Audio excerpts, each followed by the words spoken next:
Shalom à tous, bienvenue dans Chronique Pastorale, votre émission chrétienne qui parle du parcours, de la mission, mais aussi plutôt de la foi. Aujourd'hui, c'est une émission tellement spéciale. Nous recevons pour la première fois un prophète de l'Éternel. Nous recevons sur notre plateau le prophète Délux Kabouya. Bonjour prophète. Bonjour mon bien-aimé. Prophète, vous allez bien? Très bien, merci, par la grâce du Seigneur. D'accord, prophète. C'est pour votre première de participer dans notre émission. Oui. Et pour ceux qui nous suivent, qui est le prophète Délux Kabouya? Je suis Délux Kabouya, pasteur principal au centre de réveil, la maison de retraite.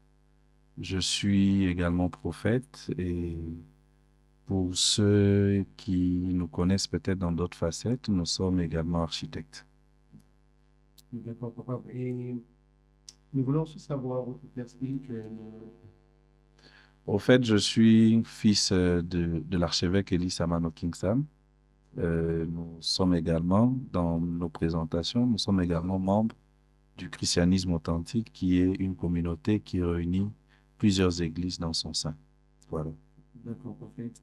En fait, nous voulons savoir comment vous avez reçu le Seigneur Jésus. C'était où et c'était quand?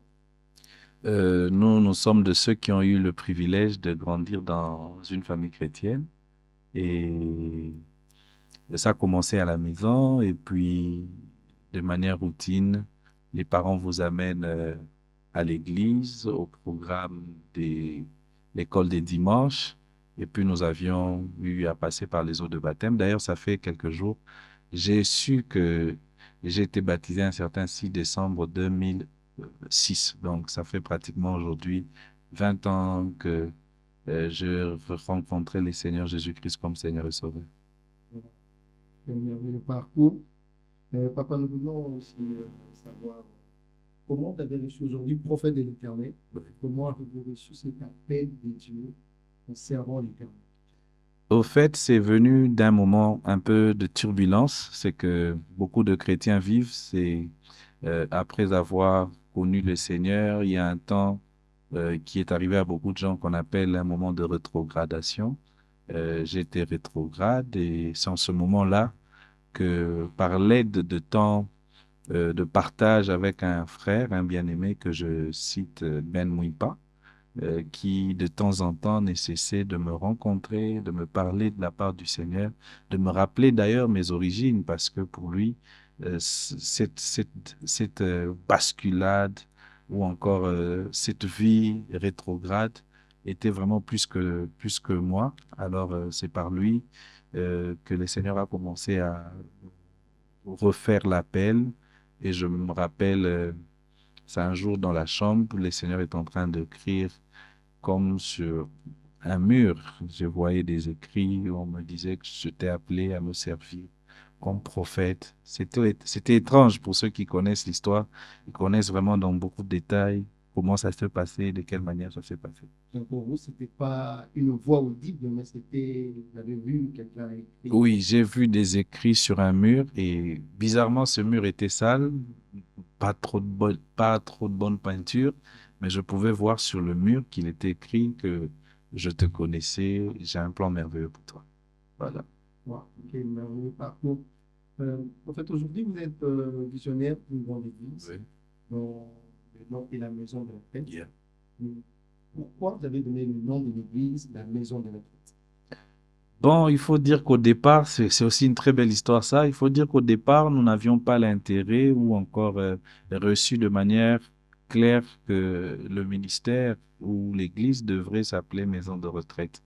Je me rappelle qu'il y avait un sentiment qui venait en nous, celui de regrouper les familles en prière et selon la vision de l'arche. Et le Seigneur avait reposé cette vision en nous. Alors on se disait, bon, comment on va appeler cette organisation ou cette structure qui va réunir toute cette famille?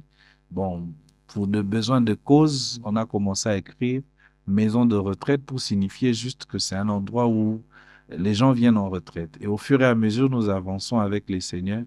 Et ce nom est resté attaché à l'organisation qui réunissait d'autrefois les familles en prière. Ouais. Mais ce qui nous titre aussi et surtout, c'est le centre des réveils. Oui. c'est-à-dire que vous avez eu un appel concernant le réveil. Yeah. Et pourquoi parlez-vous du réveil et c'est quoi pour vous le réveil? Au fait, tout commence aussi par une observation que j'ai faite de l'Église. Ici, j'ai cette observation où je conclus par dire que l'Église que j'observe, que je constate, est en train de survivre. Or, l'Église n'est pas appelée à survivre. L'Église est appelée à être sous le feu de l'Esprit. L'Église est appelée à créer un mouvement avec lequel le monde va être influencé. Et c'est par cette observation que le Seigneur a commencé à me parler, à mettre en moi un fardeau, et beaucoup plus quand nous sommes arrivés dans un contrée qui a une histoire avec le réveil, bien évidemment, Kitambo, Jamaïque. Le Seigneur m'a parlé clairement que ce temple sera baptisé comme un centre de réveil, la maison de retraite. Donc nous pensons que dans l'environnement où le Seigneur nous a donné mission, nous sommes là pour éclairer, nous sommes là pour donner la lumière qu'il faut et le feu de l'esprit que l'Éternel a besoin pour la saison, beaucoup plus pour tous ceux qui sont de cette contrée-là. Vu que vous parlez du réveil, peut-on parler du réveil sans transformation de caractère? Non, on ne peut pas parler du réveil sans transformation de caractère parce que le réveil en soi vient vous booster, ça vient vous réveiller de quelque chose, ça vient vous alimenter. C'est comme Habakkuk qui, je pense à Habakkuk 3:2, qui demande au Seigneur dans sa prière de venir le rallumer, de rallumer euh, tout ce qui, tout ce qui vivait, tout ce peuple qui était avec lui. Donc pour moi, le réveil a pour but de transformer les cœurs, de rendre les hommes humbles vis-à-vis du Seigneur et de les approcher à une vie de sainteté. Donc, si l'on parle de réveil, c'est pour booster, transformer, changer, mais également vraiment une bonne et une très bonne transformation qui vient du Saint-Esprit. Papa, nous voulons savoir, selon vous, comment discerner un véritable réveil spirituel et simple émotion face à Dieu? Au fait, je répondrai à cette question avec 5 bases qui peuvent nous aider à comprendre comment reconnaître ou discerner que le réveil a eu de l'influence sur la vie d'une personne. Premièrement, c'est dans sa durabilité. Parce que, comme on dit, tout ce qui dure est éternel. Tout ce qui dure est pour longtemps. Donc, sa durabilité est importante parce que tout ce qui a trait avec l'émotion, les sensibilités, finit par passer. Éphémères, sont éphémères, mais tout ce qui est de l'esprit dure. Et deuxièmement, c'est dans la transformation morale.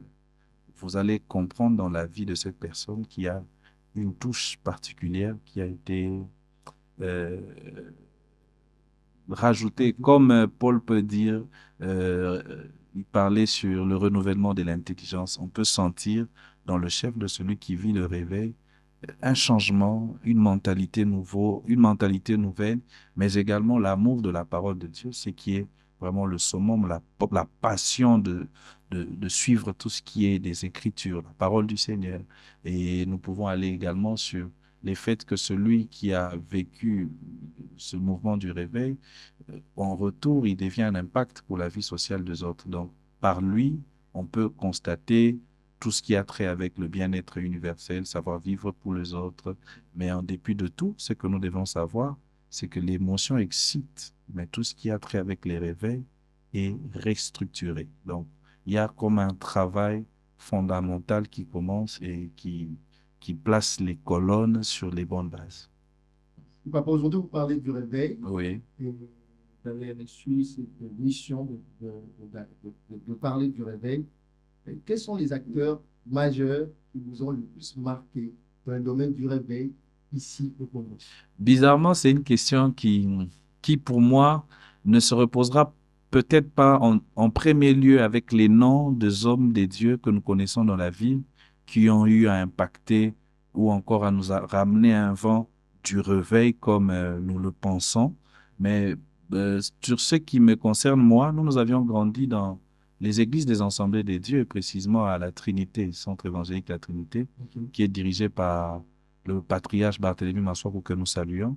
Mais seulement, nous étions au niveau de l'écodime, visité ou encore, on avait comme de manière coutumière des amis, nos frères nos amis à l'Écoutime qui visitaient d'une certaine manière une église. D'ailleurs, ça va même dans mon histoire, parce que plus tard, nous allons nous retrouver que je suis membre de cette église. C'est que on avait des amis qui allaient dans une retraite de l'église Logos Rema, qui était une retraite de libre accès. C'est-à-dire qu'il Et faut des retraites de loin. il faut dire que ces amis revenaient de cette retraite-là, et à chaque fois qu'ils revenaient de cette retraite, on retrouvait un nouveau vent. On avait l'habitude de les voir naturellement, mais après cette retraite, on leur voyait différemment. Ils parlaient en langue, ils parlaient en esprit, ils nous communiquaient la pensée de Dieu, et c'est par là que je commençais par avoir le goût du réveil, le goût de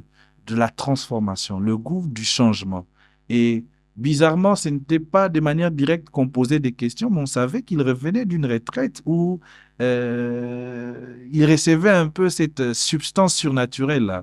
Alors après ce temps, il est arrivé que au fil du temps, je deviens de manière surnaturelle, miraculeuse, membre de cette même église, Logos Rema, d'où par l'université, il fallait trouver une église. Nous nous retrouvons dans une église, vraiment, comme je peux témoigner, une église prophétique, une église où la chaleur du réveil contourne les jeunes, la chaleur du réveil contourne les jeunes ministres de Dieu. Et dans cette chaleur est née cette volonté de rechercher encore plus. Après, il faut dire qu'il y a pour aller maintenant dans ta question, il y a le pasteur Marcelo Tonassi qui, à l'époque, organisait les soirées de gloire. Les soirées de gloire s'organisaient à Salongo, à Rigini, à Mama Mobutu. Et nous, à la Trinité, on le faisait appel pour venir prêcher. Et à chaque fois qu'il venait, c'était une atmosphère qu'on n'avait jamais rencontrée. Il y a aussi le prophète Joël Francis qui lui également faisait partie des jeunes serviteurs à l'époque qu'on invitait à la jeunesse de la Trinité.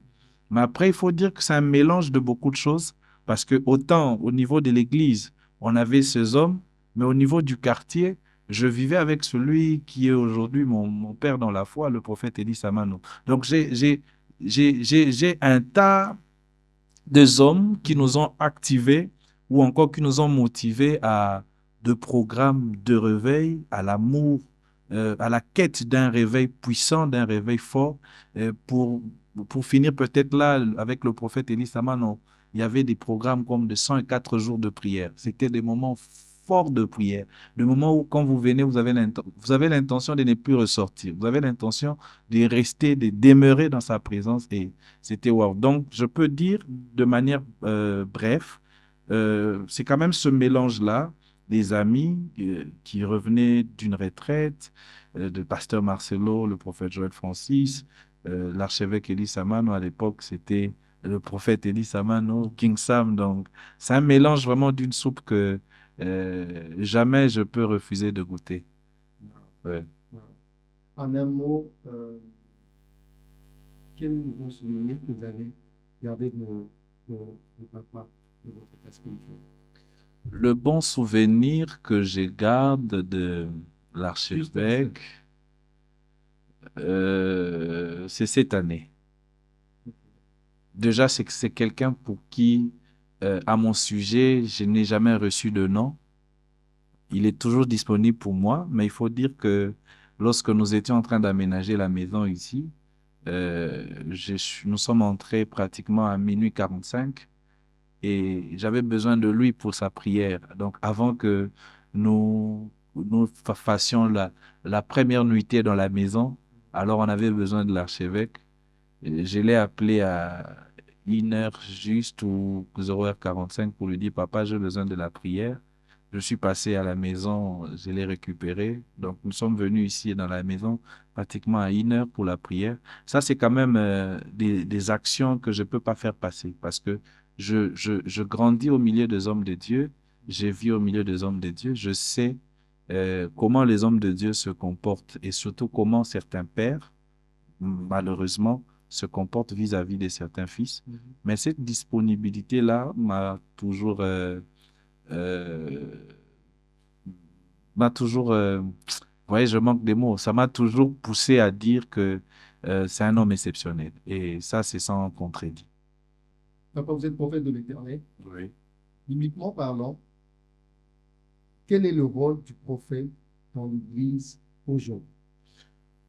Le rôle du prophète, le prophète est là pour révéler la pensée de Dieu. Il est là pour être la voix. Pas la voix en termes seulement d'écoute, mais la voix en termes même de vue. Il vient éclairer, il vient ramener l'Église à l'alignement. Parce que l'Église doit se comporter selon une ligne spirituelle. Et le prophète est là pour venir parler de la voix, venir parler plutôt de tout ce qui est de Dieu, de tout ce qui vient de Dieu. Il est celui pour lequel le peuple doit régulièrement, d'ailleurs, écouter, parce que, vous savez, j'ai par exemple un programme que je cherche à organiser, où le Seigneur nous a parlé sur la responsabilité du prophète vis-à-vis de la nation. Et ce programme s'appelle Le prophète et la nation. Ici, je ramène la responsabilité de tout ce qui arrive dans le pays, de tout ce qui arrive dans la nation, sur le ministère de prophète. Pour moi, si le prophète se tait, la nation vivra dans les chaos. Si les prophètes s'étaient, la nation vivra dans les chaos. Oui, si le prophète refuse d'orienter, la nation sera désorientée. Et je peux même affirmer sur cette chaise que si cette nation est en train d'être désorientée, cette responsabilité émane des prophètes. C'est-à-dire que le prophète joue mal les rôles dans la nation. Je dirais pas non, je dirais pas oui, mais je dirais seulement qu'il est important pour les prophètes de revenir vraiment dans ce qui est de leur mission, celui de conduire le peuple à une destination prophétique. Prophète, j'ai une question pertinente Oui, à vous poser. Aujourd'hui, nous avons remarqué qu'il y a, après ce qui s'est passé à l'est de notre pays, oui. il y a des prophètes qui ont annoncé que les terres seront récupérées. Et aujourd'hui, on va aller jusqu'à ce point. Quelle est votre pensée par rapport au message qui s'est donné, le peuple qui attendait cette parole qui venait de Dieu, mais qui ne sait pas. Mais vous savez, je suis de cette race qui exerce la pensée de Habakkuk, qui dit d'écrire brièvement la prophétie et de l'attendre s'accomplir. Elle s'accomplira certainement. Je suis de cette race-là. Mais il faut dire, s'il faut aller dans la pensée que j'ai commencé à vous faire voir tout à l'heure sur la responsabilité de prophète, il est de la responsabilité de cet homme qu'on appelle prophète, après avoir libéré une parole dite de la voix du Seigneur, venant de la voix de Dieu, après que cette parole, selon le temps que le prophète a fixé, ne s'accomplit pas, il est de la responsabilité du prophète de venir nous dire pourquoi cette parole n'a pas été accomplie. Parce que nous pensons, s'il a été divinement averti, s'il a été dans, comme certains le disent, dans le conseil de Dieu, nous pensons que le conseil de Dieu en a cette possibilité de revenir à son serviteur pour lui dire le pourquoi cette chose n'est pas faite selon le temps, les précisions données. Il faut que je précise quelque chose, que le prophète n'est pas un divin.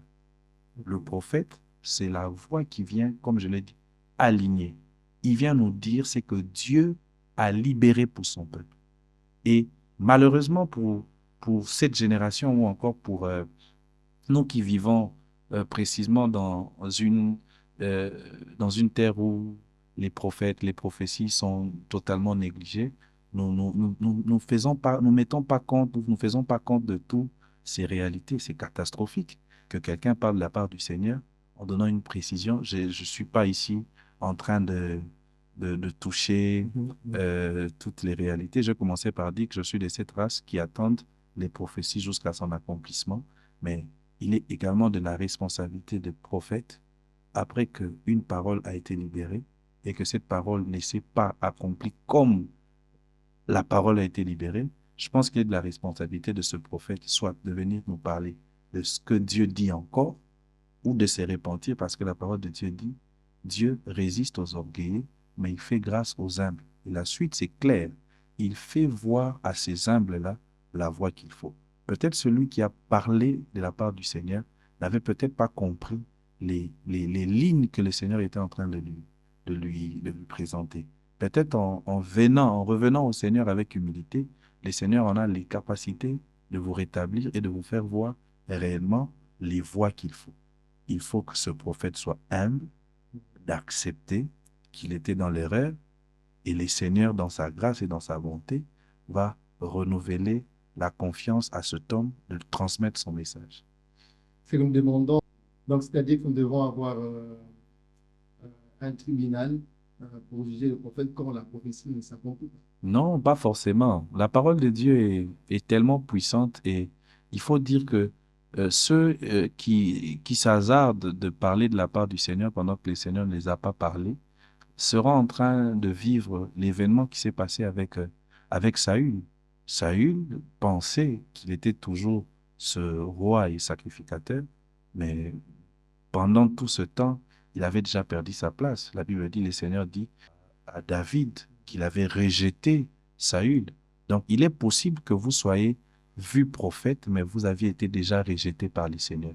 Vous avez déjà été déconnecté de la voix qui vous parle. Donc, il faudrait même pas créer un tribunal ou quoi que ce soit. Dieu est tellement juste que dans sa justice, il sait comment organiser et réveiller ceux qui étaient dans sa réserve. Voilà. Et papa, quelle est la différence entre le don de la prophétie et l'office du prophète? Est-ce qu'il y a-t-il une différence? Oui, il y a une très grande différence parce que le don de la prophétie est libéré à tout croyant. C'est-à-dire, d'après 1 Corinthiens 13, qui nous parle de diversité de dons, il faut dire que le Saint-Esprit a libéré le don de la prophétie pour tous les croyants. Et cela est de manière occasionnelle ou fonctionnelle, mais cela se fait de cette manière. Sinon, l'office du prophète, ici, c'est un appel. C'est un appel spécifique. Euh, c'est comme une autorité reconnue. Vous savez, quand vous êtes, par exemple, dans une commune, vous avez un bourgmestre, il parle de la part. Donc, celui qui travaille dans le ministère de prophétie, il parle de la part du Seigneur. C'est son travail, c'est son office, c'est de sa responsabilité. Il a une dimension comme gouvernementale. Il peut, il peut certifier au nom du Seigneur.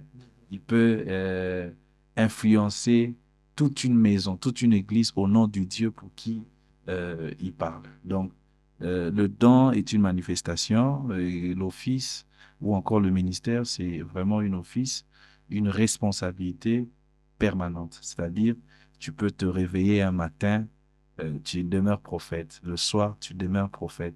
Le lendemain, tu demeures prophète. Mais celui qui travaille celui qui a le don, c'est de manière émotionnelle, ça peut venir sous une atmosphère, ça peut venir sous un temps de prière, et c'est un don que le Seigneur, le Saint-Esprit, libère.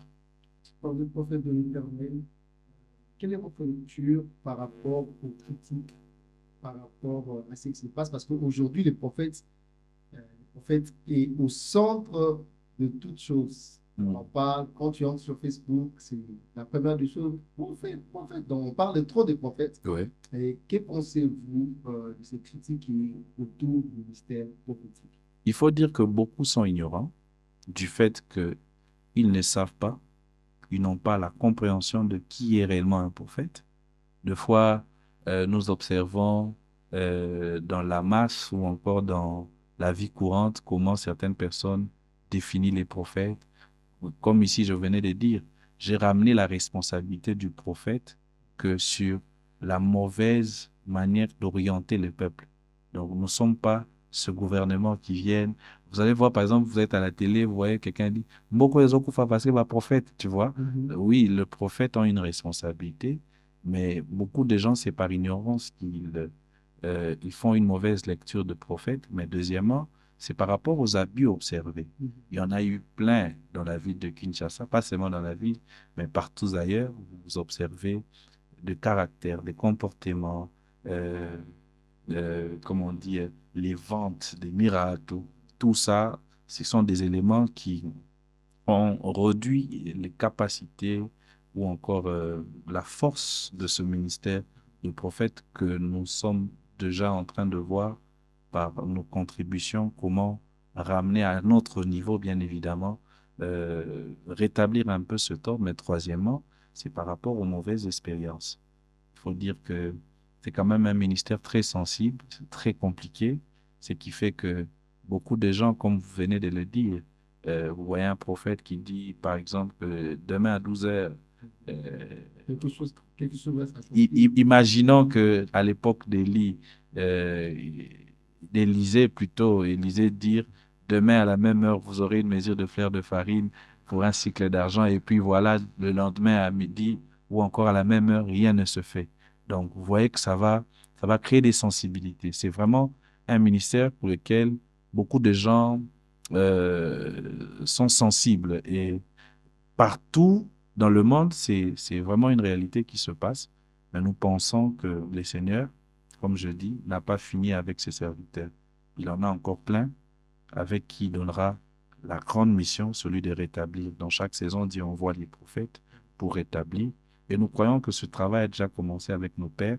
Et nous, ceux de la génération précédente, nous y entrerons bien évidemment. Et puis, ça sera comme un travail à régler. Et le Seigneur, par sa grâce, nous amènera à vivre un changement, de vivre également un crédit et une bonne considération de ce ministère.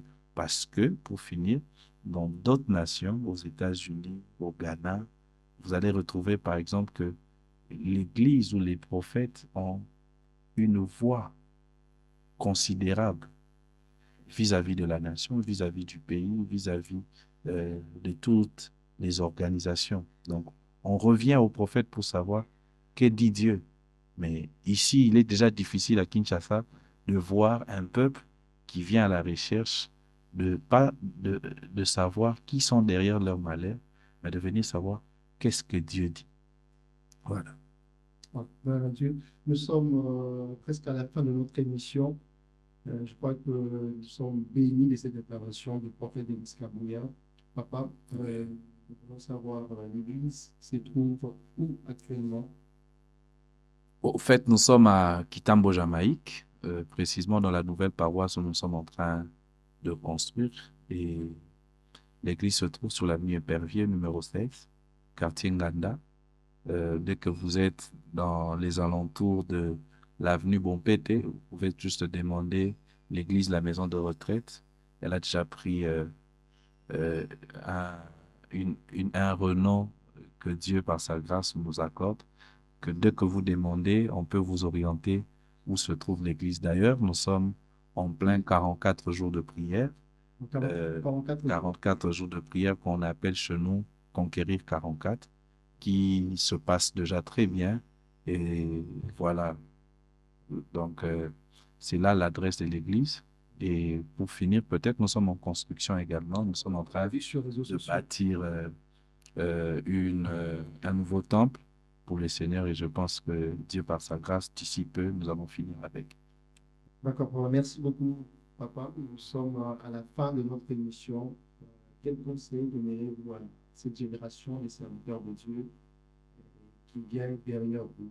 Quel conseil pourriez-vous leur Premièrement, puisque nous avions parlé sur le prophète, je dirais à tout le monde, à tous ceux qui veulent entendre, premièrement, ne méprisez pas la prophétie, car elle est profonde, les prophéties.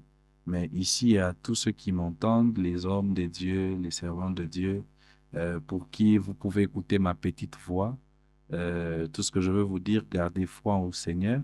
J'aime bien le livre de Daniel qui parle de l'histoire de Daniel dans la fosse. La Bible dit, celui qui écrit dit, Daniel sorta de la fosse sans aucune blessure parce qu'il avait fait confiance en Dieu. Donc, vous êtes dans une saison de ministère où vous êtes en train de vivre de coups et blessures volontaires, mais il arrivera un temps où vous sortirez de cette épreuve. Mais la spécialité de Dieu, c'est qu'il vous sortira de cette épreuve sans aucune blessure. Et ça, c'est vraiment la parole que j'aimerais communiquer à tous les hommes de Dieu. Vous êtes jeunes, peut-être moins âgés que moi, peut-être plus âgés que moi. Dieu a ses manières de parler. Je pense que cette parole est pour quelqu'un.